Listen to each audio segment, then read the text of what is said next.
Pravin, PM મોદીએ ટેસ્લાના CEO Allan Musk સાથે tech અને ઇનોવેશન પર ચર્ચા કરી, જે 2025ની તેમની બીજી વાતચીત છે.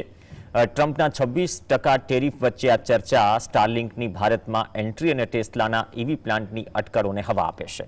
બીજી તરફ જીઓ એરટેલ સાથે ભાગીદારી છતાં સુરક્ષા અને લાયસન્સના મુદ્દા અટકળો ઊભી કરે છે. શું આ વાતચીત ભારતને ટેક હબ બનાવશે કે પછી માત્ર ટ્વિટર પર માત્ર ટ્રેન્ડ બનીને રહી જશે? વડાપ્રધાન મોદી અને એલન મસ્કની બીજી બેઠકે ટેક અને ઇનોવેશન પર થઈ ચર્ચા. શું સ્ટારલિંક અને ટેસ્લા ભારતના ભવિષ્યને બદલશે? 2 મહિનામાં બીજી વખત થઈ છે પીએમ મોદી અને એલન મસ્ક વચ્ચે ચર્ચા. પ્રધાનમંત્રી નરેન્દ્ર મોદીએ શુક્રવારના રોજ અમેરિકન બિઝનેસમેન અને ટેસ્લાના સીઈઓ એલન મસ્ક સાથે ટેલિફોનિક વાતચીત કરી, અને જે આ વર્ષની તેમની બીજી ચર્ચા હતી, જેમાં ટેકનોલોજી અને ઇનોવેશનમાં ભારત અમેરિકા સહયોગની અપાર સંભાવનાઓ પર ધ્યાન કેન્દ્રિત કરવામાં આવ્યું. ફેબ્રુઆરી 2025માં વોશિંગ્ટન ડીસીમાં થયેલી તેમની મુલાકાતના મુદ્દાઓને આગળ ધપાવતા પીએમ મોદીએ ટ્વિટર પર જણાવ્યું હતું કે આ વાતચીતમાં સ્પેસ, મોબિલિટી અને ગવર્નન્સ જેવા વિષયો સામેલ હતા, પરંતુ સ્ટારલિંક કે ટેસ્લાની ભારતમાં એન્ટ્રી અંગે કોઈ નવી જાહેરાત થઈ નથી. આ ચર્ચા એવા સમયે થઈ જ્યારે ટ્રમ્પે ભારત પર 26% ટેરિફ લાદ્યું છે, જે દ્વિપક્ષીય વેપાર વાટાઘાટોને જટિલ પણ બનાવે છે. મોદીની આ પહેલ ભારતની ટેક અને ઈવી માર્કેટને વૈશ્વિક સ્તરે મજબૂત કરવાની પ્રતિબદ્ધતા દર્શાવે છે. પણ શું આ વાતચીત ખરેખર ગેમ ચેન્જર સાબિત થશે? તે પણ એક મોટો સવાલ છે. ટેરિફ યુદ્ધ વચ્ચે પીએમ મોદી અને મસ્કની ચર્ચા શું લાવશે રંગ?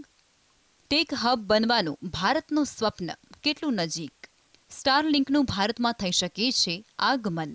આ વાતચીતની પૂર્વ સંધ્યાએ 17 એપ્રિલે સ્ટારલિંકની ટીમે કેન્દ્રીય મંત્રી પિયુષ ગોયલ સાથે મુલાકાત કરી હતી, અને જે ભારત સરકાર સાથે સ્ટારલિંકની પ્રથમ ઔપચારિક બેઠક હતી, જેમાં વાઇસ પ્રેસિડેન્ટ ચાડ ગિબ્સ અને સિનિયર ડિરેક્ટર રાયન ગુડનાઇટ હાજર હતા. આ બેઠક અને મોદી મસ્કની વાતચીતે સ્ટારલિંકની ભારતમાં સંભવિત એન્ટ્રીની અટકળોને હવા આપી છે. ખાસ કરી અને જ્યારે સ્ટારલિંકે જીઓ અને એરટેલ સાથે ભાગીદારી કરી અને નિયમનકારી અડચણો દૂર કરવાની દિશામાં પગલાં ભર્યા. જો કે સરકારની સુરક્ષા ચિંતાઓ અને સ્પેક્ટ્રમ ફાળવણીના મુદ્દાઓ હજુ પણ અવરોધ બની રહ્યા છે.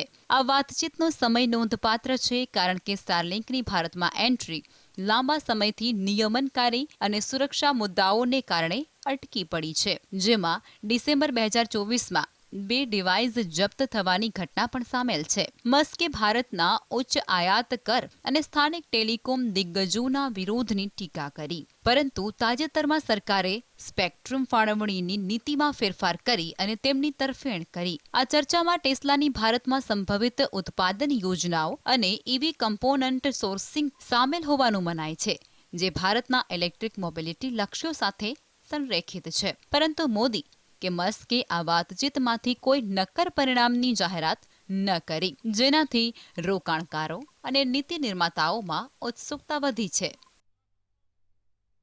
જીઓ એરટેલ સાથે ભાગીદારી, પણ સુરક્ષા અને સ્પેક્ટ્રમ મુદ્દા બાકી.